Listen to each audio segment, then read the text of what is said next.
ক্ষমতায় আসার ৩ মাসের মধ্যেই বিজেপির দুপক্ষের মধ্যে হাতাহাতি, একে অপরকে লক্ষ্য করে ডিম। শীতলকুচির ছোট শালবাড়িতে বিজেপির মণ্ডল সভাপতিকে ডিম ছুড়ল বিজেপি কর্মীরা। ছোট শালবাড়ি গ্রাম পঞ্চায়েতের অফিসে আসছিলেন না তৃণমূল কংগ্রেসের প্রধান। টাকার বিনিময়ে তৃণমূলের প্রধানকে গ্রাম পঞ্চায়েতে ঢুকিয়েছে বিজেপি নেতৃত্ব, অভিযোগ বিজেপি কর্মীদের একাংশে। বিজেপির দুপক্ষের মধ্যে ধস্তাধস্তি, মারামারি।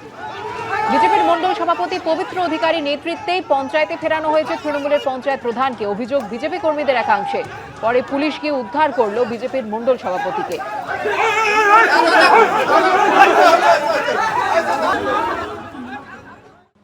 টুলু মণ্ডলের নির্দেশ ছাড়া যেন কিছুই হতো না এলাকায়। টুলু মণ্ডল মানেই যেন একটা সমান্তরাল প্রশাসন, সমান্তরাল সরকার। তাই নদী দখল করে রাস্তা তৈরি করতেও পিছপা হননি পাথর ব্যবসায়ী। পরিকল্পনা ছিল সেতু তৈরিরও। ঊর্ধ্বতম আমাদের যা প্রশাসন আছে বলে আপনারা থেকে এটা করে দেন। আমরা টার্গেট নিয়েছি মোটামুটি 15 দিনের মধ্যে চালু করে দেবো। দেখে শুনে কে বলবে এক পাথর ব্যবসায়ী কথা বলছেন, বরং মনে হতে পারে সরকারের কোনো আধিকারিক সাংবাদিক বৈঠক করছেন। বীরভূমে এতটাই ছিল নাজিম উদ্দিন মণ্ডল ওরফে টুলুর দাপট। অনেকে তো বলছেন সেখানে কার্যত তার সমান্তরাল সরকার চলত। অভিযোগ নদী দখল করে তৈরি করেছিলেন রাস্তা, সেই রাস্তায় আদায় করা হতো টোল ট্যাক্স। শুরু করেছিলেন সেতু তৈরির প্রস্তুতিও।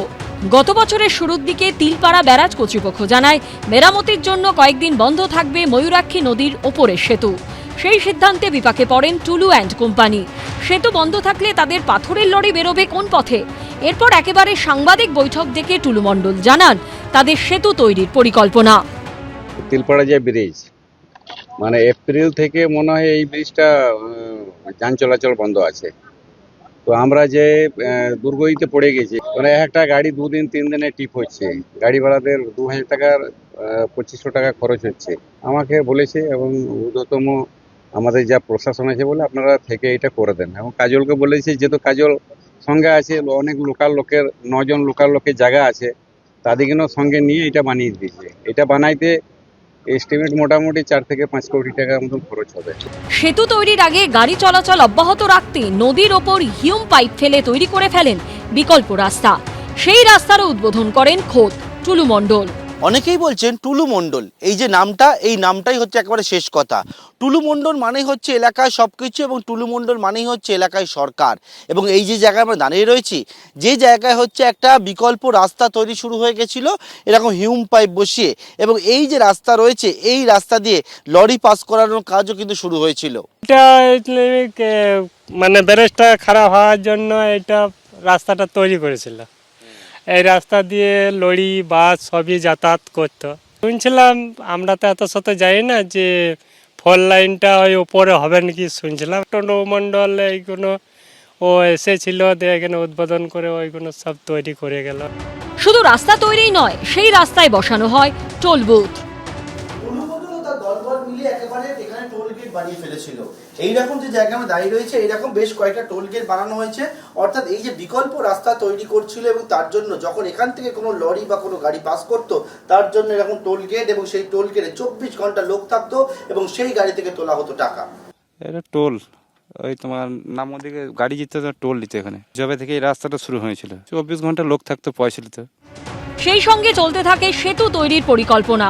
আনা হয় বড় বড় কংক্রিটের সেগমেন্ট, একদম উন্নত মানের হবে। হ্যাঁ, এইটা বড় বড় এই দেখছেন না ব্লকগুলো পড়ে আছে, এর উপরে ঢালাই হবে। প্রায় 20-25 টন রোডে ঢালাই হবে। ঢালাই দেওয়ার পরে তারপরে ওপিসি সিমেন্ট দিয়ে, যেটা এ গ্রেডের সিমেন্ট, সেই সিমেন্ট দিয়ে ঢালাই হবে।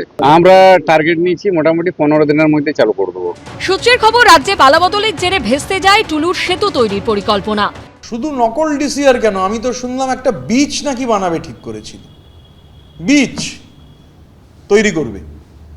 আবার এটাও তো দেখতে পাওয়া যাচ্ছে যে চার্টার্ড মাফিয়ার যে চাকরটা, সে হচ্ছে একজন বোধহয় এগরার ঠিকাদার, তাকে বলছে বড্ড বেশি লাফালাফি করছেন।